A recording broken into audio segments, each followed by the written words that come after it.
McPherson takes over the Army of the Tennessee March 26, 1864. On this day in 1864, General James B. McPherson assumes command of the Union Army of the Tennessee after William T. Sherman is elevated to commander of the Division of the Mississippi, the overall leader in the West. McPherson was born in Ohio in 1828 and graduated first in his class from the U.S. Military Academy at West Point in 1853.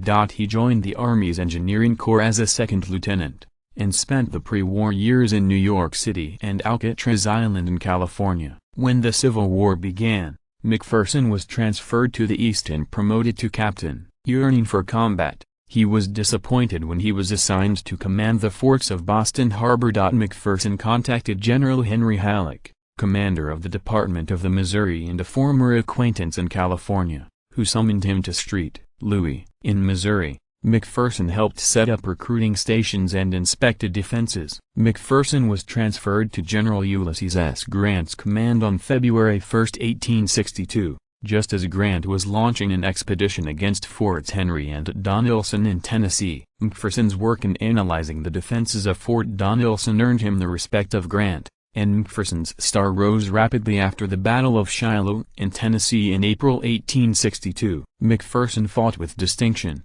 and was promoted to colonel. 2 weeks later, he became a brigadier general. After his actions at the Battle of Corinth, Mississippi, in October 1862, McPherson was again promoted, this time to major general.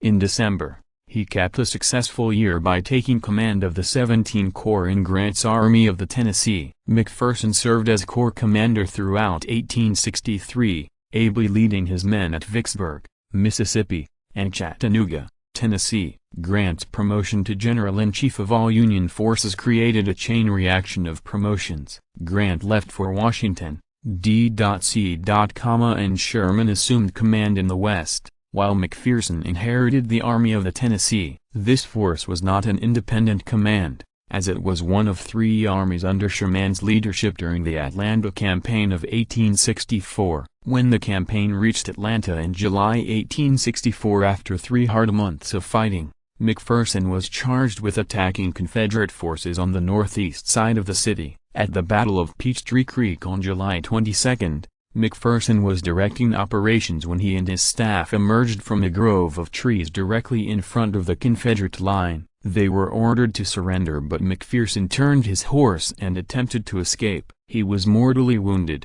becoming the highest-ranking Union general killed in the war.